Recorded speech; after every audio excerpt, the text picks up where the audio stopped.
শুক্রবার জুমার দিন দুপুর 12টা থেকে 2টার মধ্যে আল্লাহ তালার এই একটি নাম 11 বার পাঠ করে আপনি আল্লাহ তালার কাছে যা চাইবেন আল্লাহ তালা আপনাকে তাই দিবেন। প্রিয় ভাইয়ের আমার, শুক্রবার এটা খুব গুরুত্বপূর্ণ একটা দিন।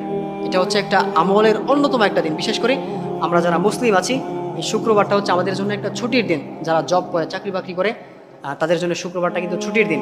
আমরা অন্যান্য দিনগুলোতে আমল করতে পারি না, কিন্তু সেই হিসাবে এই স্পেশাল ডেতে আমরা একটু ছুটি পাই।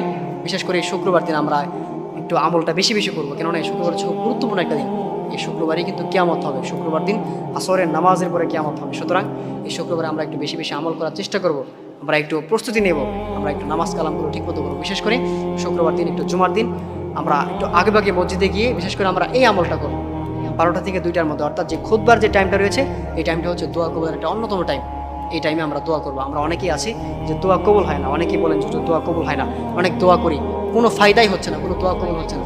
যাদের দোয়া কবুল হয় না, আপনারা যদি এই আমলটা অ্যাপ্লাই করতে পারেন, ইনশাআল্লাহ তাআলা আপনাদের প্রত্যেকটা দোয়া কবুল হবে। সেই আমলটা কীভাবে করবেন? আপনারা 12টা থেকে 2টার মধ্যে মসজিদে গিয়ে বসে আল্লাহ তাআলার এই একটি নামের ওসিলা করে দোয়া করবেন। সেই নামটি হচ্ছে ইয়া হাইয়্যু ইয়া কাইয়্যুম, ইয়া হাইয়্যু ইয়া কাইয়্যুম। এই নামটি হাতে গুনে গুনে 11 বার পাঠ করে এরপর আপনি আল্লাহ তাআলার কাছে দোয়া করবেন। ইনশাআল্লাহ তাআলা আল্লাহ তাআলা আপনার প্রত্যেকটা দোয়া কবুল করে নেবেন। এটা আমার কথা নয়, এই বিষয়ে আল্লাহ তাআলা কোরআনে জানিয়ে দিয়েছেন, ওয়ালিল্লাহিল আসমাউল হুসনা ফাদউহু বিহা।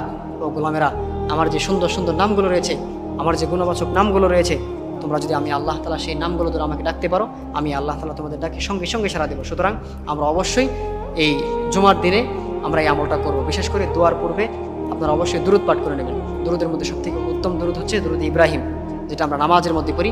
দোয়ার পূর্বে এই নামটা পড়ে, দোয়ার পূর্বে দুরূদ ইব্রাহিমটা পাঠ করে এরপর আল্লাহ তাআলার কাছে হাত তুলবেন, যেন আপনার দোয়াটা সাথে সাথে কবুল হবে ইনশাআল্লাহ। কেননা আপনি যখন দুরূদ ইব্রাহিম পাঠ না করেন বা আল্লাহর হাবিব সাল্লাল্লাহু আলাইহি ওয়াসাল্লামের দুরূদ পাঠ না করেন, তখন আপনার এই দোয়াটা কিন্তু পেন্ডিং অবস্থায় থেকে যায়।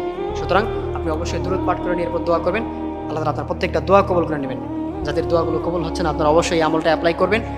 আপনার কী সমস্যা? আপনার রিজিকের সমস্যা, আপনার চাকরি হচ্ছে না, আপনি ভালো কোনো একটা কিছু করতে পারতেছেন না, রিজিকে বারাকা নাই, আপনি আল্লাহর কাছে চাইবেন, আপনার সমস্যার কথা বলে আল্লাহর কাছে বলবেন, ইনশাআল্লাহ আল্লাহ তাআলা আপনার প্রত্যেকটা দোয়া কবুল করে নেবেন।